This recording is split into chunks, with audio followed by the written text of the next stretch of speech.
Halo friends, aku sekarang mau membahas tentang sales superstar. Setelah beberapa lama ini, aku kok makin melihat orang nggak ngerti mengenai menjadi seorang sales yang baik, sales yang tajam, sales petarung. Banyak orang semua kenangan masa lalu, ya, dan banyak orang juga akhirnya tidak mempunyai jiwa seorang petarung, hanya sebagai seorang yang memerintah, berteori, tetapi tidak ada hasil. Nah, kenapa gua pingin seperti ini? Cuman gue tidak bahas mengenai sales superstar secara detail, ya. Tetapi gua hanya akan bahas sebagai inspirasi aja nih kepada teman-teman untuk nanti ikut training atau ikut pembelajaran-pembelajaran. Nah, kenapa aku yakin begitu nyata? Karena gue juga orang sales sampai sekarang.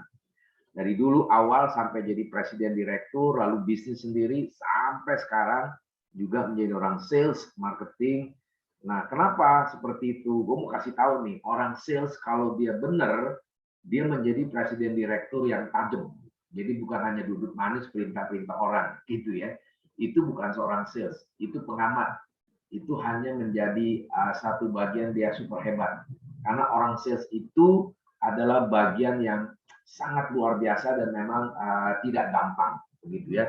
Karena menjadi orang sales itu membutuhkan sesuatu yang sangat berbeda, ya.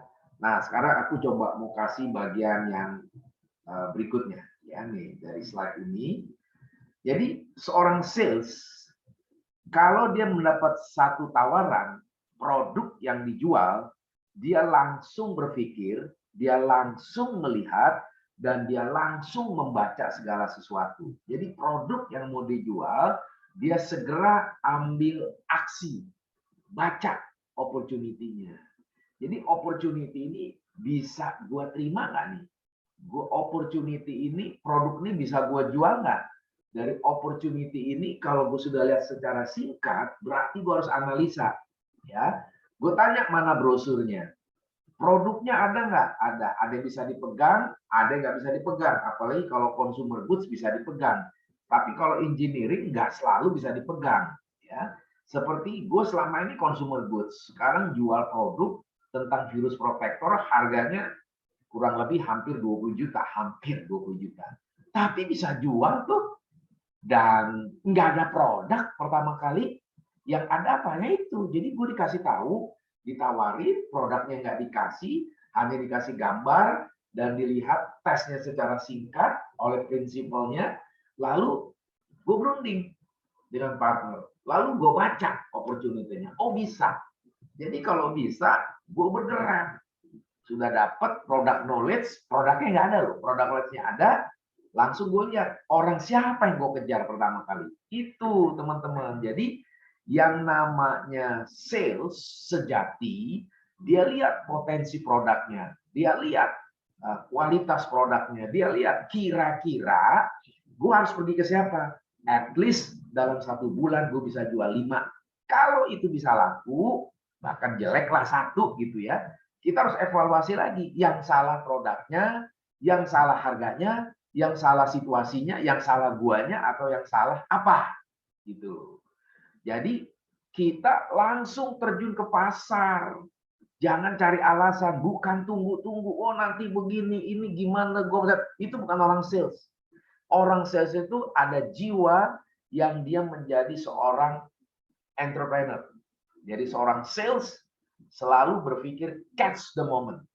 Ya, gampang nggak juga, bahkan terkesan sulit gitu ya. Selanjutnya nih, ya seperti tadi gue bilangnya, sales itu jiwa petarung. Jangan baper, merasa tersinggung begini. Emang itu bukan orang sales. Orang sales dari pertama dia baca opportunity-nya. Ya. Dan dari sebagai jiwa petarung berarti dia terbiasa analisa. Ya, ini bukan konsep, kenyataan. Kalau konsep lu nggak pernah turun. Ya, kalau konsep itu you nggak pernah jual. Nah ini contoh, gue dari consumer goods sekarang kepada engineering. Produk engineering itu harus di demo. Demo produknya. Jangan hanya kita mengeluh, nggak bisa jual, nggak bisa gini. Maka saya bilang sama orang reseller, lu cari, maka mata lu menjelajah. Mana nih yang bisa kita demo, gua temenin. Minimal 5 tempat atau 2 tempat. Atau 5 sampai 10 tempat dalam 1 minggu, 2 hari sekali. Atau seminggu 2 kali, dalam 1 bulan bisa sekian, baru gue lepas. Nah itu, jadi mata kita menjelajah. Jadi seorang sales itu memang selain jiwa petarung, dia mata menjelajah. Yang ketiga, potret prospek customer. Nah ini orang sales yang sejati, selain dia jiwa petarung, mata penjelajah, dia tahu nih prospek yang gue mau datengin siapa. Walaupun kita nggak bawa produk. Kenapa? Karena kita dipercaya, apalagi kita punya networking. Kalau orang mengatakan dia ada networking tapi nggak berani turun, itu bukan orang sales. Namanya apa? Dagelan. Kan? Jadi kalau orang sales ada networking, fantastik. Ya, jadi sales itu memang punya jaringan. Ya, ada kawan, saudara, ya, teman bisnis, lain-lain lah, begitu ya. Di situ dulu datengin, kita datengin dulu, nggak usah bawa seperti gua virus protektor. Gua nggak bawa barangnya. Gua hanya bawa misalnya apa ya? Deskripsi itu produk, gambar itu produk, lalu jelasin 1, 2, 3, 4, dia tertarik, wah ini boleh nih, bro, bisa nggak gue ketemu supaya gue bisa lihat. Waktu itu karena COVID kita pakai apa namanya nih, Zoom, deal juga gitu, pakai Zoom karena kita nggak mungkin datang ke rumahnya. Itu tahun 2020 November, ada yang beli, ada hampir 10 unit kita jual. Kita nggak bawa produk, hanya ada di Zoom. Jadi seorang sales, selain jiwa petarung, mata menjelajah opportunity, dia harus public speaking-nya bagus. Bukan aku, kaku, itu bukan orang sales. Selalu baca. Ya, kayak gue gini kan gue nggak baca, gue kasih aja kuncinya. Bicara. Bukan pandai ngomong, karena biasa turun ke lapangan. Nah ini teman-teman nih, sales superstar. Ya.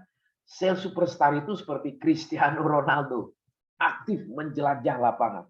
Aktif matanya mencari kemungkinan bola bisa dioper, disundul, di tendangan sudut, atau di tendangan bebas, atau penalti, atau dia tendang jarakan jauh.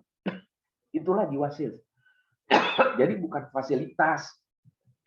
Jadi bukan perangkat yang harus dia buat. Tidak. Karena yang tadi gue udah bilang, jiwa sales itu selain dia bertarung, dia tahu siapa yang harus gue datangin. Kondisi produknya seperti apa? Bisa gue percaya nggak? Kalau gue nggak percaya, ngapain lu jual? Nah, gitu ya. Jadi kita nggak habis waktu. Jadi seorang sales itu harus tahu barang ini kita tanya habis-habisan. Kalau sudah tanya habis-habisan, udah tahu benefitnya di mana, udah tahu kemungkinan susahnya di mana, udah tahu handling objection-nya bagaimana, udah tahu produk ini mempunyai ketangguhan, kualitas, ciri yang seperti apa, langsung action. Jangan ditunda-tunda dengan sejuta alasan belum ini, belum itu. Itu bukan orang sales. Orang sales kalau sudah ketemu tawaran satu produk, langsung turun ke lapangan, langsung cari prospek customer.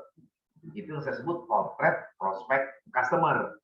Jadi bisa nangkep ya teman-teman. Nah selanjutnya nih, supaya saya nggak mau detail, nanti detail di trainingnya lah. Gitu ya. Nah, jadi seorang petarung atau sales superstar, dia ada 4 hal yang harus dia pikirin. Pertama, driven.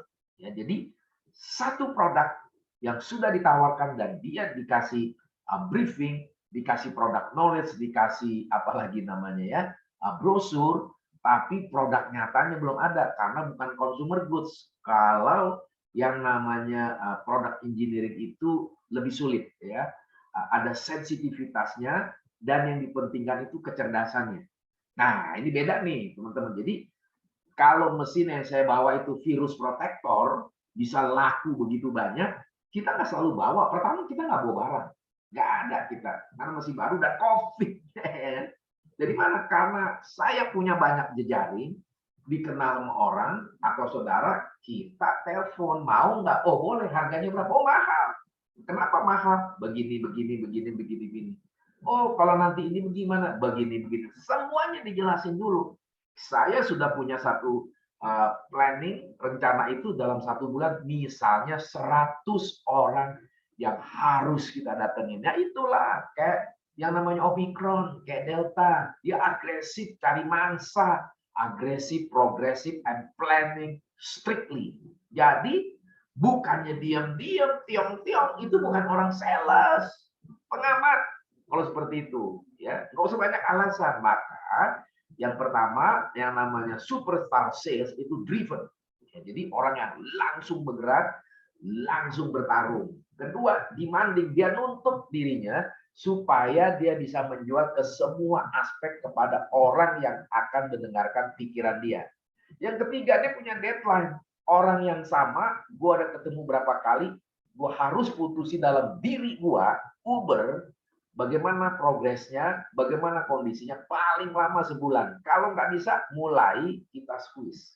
Mana yang bisa ada prospek. Nanti udah setelah 2 bulan, 3 bulan, kita tawarin lagi. Ini kejadian nih. Produk kita dianggap mahal ya. Lalu walaupun kita HEPA filternya 14, top class yang paling tinggi gitu ya. Mau dilawan oleh Blue Air, Honeywell, Amway, lalu siapa lagi segala macam, nggak bisa. Karena kita kasih tahu dari bukunya aja, bukannya dari produk, dari bukunya aja jeblok semua. Kita punya keunikan, keunggulan yang representatif, ya kan? Dan juga dari situ bisa kita lihat setelah mereka tahu itu dan kita bisa agak sedikit waktu itu COVID-nya agak turun sedikit begitu ya, dan dia mau ketemu. Waktu itu sih belum turun kayak sekarang, lebih parah gitu ya. Kita tanya, boleh nggak kita presentasi di rumah Anda atau kantor Anda? Wah, belum bisa bro, minggu depan bro. Wah, nggak bisa. Akhirnya, oke bro, gue mau lihat. Udah pas lihat, Masya Allah, ini mesin ajaib. Deal, gitu. Jadi kalau jual mesin virus protector yang ada engineeringnya, jangan berteori atau berfasilitas, nih gue punya barangnya. Bukan. Yang pertama, bicara dulu public speaking-nya. Kan sudah ada product knowledge. Kan sudah dilihat, kan sudah dikasih tahu ya. Maka setiap reseller kami yang sudah sukses 5-10 unit, kita kasih pinjam dia. Ya, produk itu pinjam, kita tanya dia berapa lama lo? Sebulan. Sebulan lo bisa target berapa? Kita uber dong. Iya kan? Jangan nanti pakai sebulan dia sewa-sewa, dia cari tantau dari situ. Ya dia sewa produk kita, akhirnya produk kita jadi hancur. Nah, ini contoh. Jadi ya, ada driven, demanding, nuntut, dan ketiga deadline, keempat baru kita bisa menjadi orang yang tough, tangguh. Ya. Maka di dalam dirinya selalu mengejar prestasi hasil penjualan setiap hari. Saya dengan partner juga sering ribut. Kenapa nih tunda? Kenapa ini nggak bisa? Oke, kita lihat lagi. Mungkin cara ngomong kita salah. Mungkin waktu jamnya yang kita datang nggak tepat. Mungkin kita terlalu banyak hal yang dia tidak puas, dia tidak siap. Mungkin ya, dia tidak terbiasa. Apalagi COVID itu kan banyak satu kondisi yang tidak baik, begitu ya. Nah, saya terus dulu nih ya, teman-teman. Nanti kalau mau makin detail, ikut aja di program mini MBA, TOSI mini MBA. Atau nanti ada short course di TOSI program. Nah, nanti berita-beritanya lah ya. Sekarang TOSI Mini MBA itu lagi batch ketiga. Sudah berapa kali nih ketemu? Kita sudah 5 sesi dari 18 sesi. Batch keempat nanti hanya 12 sesi. Jadi kita squeeze gitu ya. Nah, dari sini saya juga mau kasih satu bagian ini. Ya. Jadi seorang sales, ya sales guy, dia nggak butuh full data. Yang dia butuh pertama kali, lu punya nggak kolega, kamu punya nggak networking, kamu punya nggak orang yang kamu mau spesifik banget yang kamu bisa hubungin dulu supaya dia bisa beli nih. Kira-kira berapa orang? Kan kamu sendiri yang tahu. Jangan tanya dulu begini nggak bisa bergerak karena begini. Lah itu buat orang sales, pengabat gitu ya. Jadi sales guy no need full data, but temukan alokasi target. Alokasi target itu bisa kita lihat jaringan kita ya. Alokasi target mungkin area tertentu ya, atau yang spesifik dan lain sebagainya. Baru kita lihat optimisme kita dalam 1 bulan, misalnya daerah misalnya Jakarta Utara. Gue udah lihat nih, ada yang siapa yang bisa dihubungi dari segi orang sih mungkin ya, ini simulasi 100 orang ya. Dari segi institusi ya, ini misalnya bicara soal mesin virus untuk obat COVID ini ya. ada 200 institusi misalnya, rumah sakit, puskesmas, eh, sekolah, kantor, dan lain sejenisnya. Dari situ, ambil yang optimis, oh bisa 2.000 unit laku. Ya, normalnya berapa? Mungkin 1.000. Lowestnya berapa? 100. Nggak apa. Ini kan untuk pertama kali. Dari situ, Anda bisa mengukur optimisme Anda, prototipe Anda sebagai seorang sales, itu akan terlihat sepak terjangnya. Nah, ini jarang sekali orang memahami ini, akhirnya hanya buat alasan gitu ya. Tapi gue tidak akan banyak sekali lah mengenai sales, karena ini hanya untuk mengantar, untuk Anda bisa mendaftar, bisa mencari informasi di YouTube ini. Nah, ini tulis nih di bawahnya ini ya. 0821 12 74 55 63. 0821 12 74 5563. Anda bisa WA ke saya, Coach Tubur Tobing. Nah, tapi nanti dah Anda lihat lah, gitu ya. Nah, gue nggak sabaran juga, karena gue orang sales, gue ingin ngajak nih teman-teman, baik yang sudah senior, lebih senior dari saya, umurnya sama, atau di bawah saya, atau di bawahnya lagi, no problem. Udah mau pakai data, mau digital marketing, nama dunia sales, yang original, belum ada yang bisa ganti, termasuk mesin sekalipun. Berarti di sini diri kita ya. Saya mantan presiden di perusahaan yang berbeda, tapi gaya saya kalau sudah menjual, saya benar-benar sebagai seorang petarung, seorang sales yang murni, bukan dianggap sebagai bos. Itu nggak akan maju orang itu. Kenapa? Karena dulu mungkin orang tersebut sebagai direktur atau sebagai manajer memang tidak ada kualitas. Ya, hanya dipuji-puji, nanti udah pensiun jeblok hidupnya. Kenapa? Bukan petarung, gitu ya. Jadi terbiasa dipuji-puji dan tidak pernah mandiri, hanya berdasarkan jabatan dan fasilitas. Harusnya seorang sales yang sejati, dia tidak memperhatikan masalah fasilitas atau nama baik dipuji-puji, karena itu justru kekerdilan. Kalau terbiasa mandiri, terbentuk karena sini konflik di ruang pertarungan dengan sales ya, dengan customer dan lain sebagainya, mentalnya kuat, dan itu yang mengakibatkan dia pensiun, dia bisa menjual barang apa saja dan bisa menjadi apa namanya seperti saya ini ya, seperti business coach ya, bisa menjadi public speaking ya, personal branding, bisa membangun segala sesuatu, banyak hal. Nah, itu yang membedakan seorang sales yang sejati, yang superstar, dia akan membangun dirinya dan menghasilkan segala sesuatu, akhirnya prospek customer itu makin trust. Itu yang paling susah, teman-teman. Nah, ini mungkin slide aku yang terakhir nih ya. Jadi setelah banyak hal yang tadi dikatakan tadi, kita baru mampu membuat strategi detail. Jadi jangan buat dulu 1+1 sama dengan 2, 2 kurang 1. Jangan. Cari omset dulu yang seperti tadi, prospek, customer portraitnya bagaimana, di areanya bagaimana, suasananya bagaimana, kompetitornya bagaimana. Ini bukan konsep, realita. Jadi kalau orang sudah biasa di lapangan, waktu dia bicara tuh hidup. Kenapa? Karena dia ngalamin. Kalau nggak ada konsep, ya lu nggak jalan. Konsep yang hidup adalah you clear. Bisa lakukan itu. Saya bisa dari apa namanya itu consumer good, ya, bisa jual juga asuransi, walaupun saya tidak meneruskan karena waktu ya, saya bisa cari customer. Sudah laku saya menjual apa namanya itu asuransi tidak bertahun-tahun, laku juga kok. Walaupun gue beda ya. Karena yang namanya asuransi itu kan cuma jual kertas. Nah, itu coba jual kertas. Orang bisa percaya kenapa? Karena nama orang pribadi seperti gua. Orang percaya, oh ini Bang Tumbur, oh ini Coach Tumbur. Ditanya macam-macam kita dialog, bisa.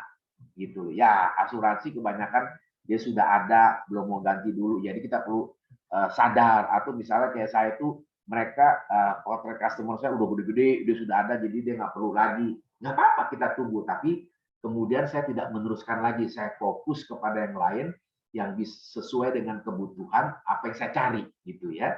Nah, jadi baru bikin loh teman-teman strategi detail. Nah, dari strategi detail itu nantilah saya bisa kasih tahu di ruang seminar atau workshop yang lebih detail. Dan seorang sales superstar itu berani ambil resiko ya. Jadi Waktu sudah deal dengan prinsipal, dengan distributor, Anda menjadi reseller atau apapun yang sejenis, langsung terbang. Langsung ambil resiko, langsung kerjakan, dan langsung telepon. Brother, ternyata saya sudah pergi hubungin 10 orang, yang nolak banyak. Kenapa tolak? Nah, Anda catat kenapa tolak, supaya kita perbaiki, supaya kita brainstorming. Jangan Anda udah 1 bulan, udah 2 minggu, 3 minggu, nggak jalan-jalan. Alasannya banyak-banyak, macam-macam. Kalau alasan macam-macam, itu bukan orang sales. Dari awal dia sudah tahu, dia berpikir langsung terbang, kan sudah tanya jawab. Nah, gue juga begitu kok, jual mesin apa yang buat COVID ini, mesin virus protector, kita langsung mikir, tek, tek, tek, tek sama partner, oh langsung jalan. Ini prospeknya bagus, jalan. Jadi sebelum seminggu kita diskusi, Pak, ini kita dapat handling objection ini gini dari segi produk, dari segi harga, dari segi warna, dari segi spesifikasi, dari segi apa, kita masih adjustment. Kita seminggu 2 minggu langsung dapat 1. Ya syukur, alhamdulillah, puji Tuhan dong, dapat 1. Nah dari 1 itu kembangin lagi makin dalam, makin banyak, bisa gitu loh. Dan saya masih terbatas. Saya pergi sendiri keluar kota sendiri sama partner naik mobil, langsung demo produk ini itu. Sekarang kalau lu tidak terbiasa berpikir begini begitu, mau demo produk pun juga gagal total. Jadi seorang sales, ini saya bilang berani ambil resiko, semakin banyak menemukan prospek customer dalam 1 bulan 100, dan presentasi Anda dan saya bagus, sedikitnya nih dari 100 orang yang dihubungi, walaupun produknya harganya 20 juta untuk COVID yang lagi sedang turun misalnya, tapi dari WHO, dari mana, COVID itu tidak akan pernah bisa hilang. Nggak ada satu negara yang hilang COVID, nggak ada. Omikron nanti bermultiplikasi lagi ya. Nah, itu. Jadi satu bagian itu apapun alasannya, produk yang kita jual, kita sudah setuju, langsung kita diskusi dalam diri, kita sudah ada potret, langsung kita cari yang benar-benar prospek yang bisa deal dalam seminggu 2 minggu. Itu harus ada di dalam otak kita, bukan alasan ini nggak ada barangnya, nggak ada ini. Itu bukan orang sales, gitu. Itu hanya pengamat, gitu ya. Hanya killing time. Kenapa? Karena kita sudah jadi contoh. Kita bukannya langsung ada produk, bisa ini segala, ada produk emang bisa langsung jual, nggak juga. Yang pertama cari prospek customer itu needs-nya apa, wants-nya apa, dan motivasinya apa, dan di daerah mana, segala macam itu kita kejar, dapat dulu. Kalau udah dapat 1 itu nggak gelinding. Ya, kalau sudah makin menggelinding, kita perlu lagi menghubungi orang, demo-demo produk dengan presentasi, dengan keahlian secara engineering, secara medicated, dan segala macam artistik, dan banyak ketemu macam customer. Itulah disebut berani ambil risiko. Jadi yang terakhir, jangan banyak alasan. Sebenarnya dia tidak pernah turun ke lapangan. Ya kan, saya dari consumer produk masuk ke bidang engineering, nggak ada problem tuh. Nanti ngerjain lagi yang lain yang engineering, no problem. Itu ya, itu sesuatu yang wajar. Jadi kalau Anda dan saya adalah seorang sales, haram hukumnya kalau bicara banyak alasan. Haram hukumnya karena tidak ada ini. Haram hukumnya kalau ada alasan pribadi. Haram hukumnya kalau ada ini, ada itu. Itu bukan orang sales. Orang sales, kalau sudah mengatakan saya mau menjadi seorang sales, partner sales, dan yakin dengan produknya, langsung tunjukkan dalam 1 minggu apa yang Anda dapatkan di lapangan. Nah, ini yang menjadi bagian di dalam Anda dan saya sebagai seorang sales. Jadi dari bagian-bagian ini, teman-teman, kita bisa lihat apa sih sesungguhnya yang bisa kita kerjakan. Oke, teman-teman, apa yang saya bagikan ini bisa menjadi sesuatu yang memuaskan. Thank you.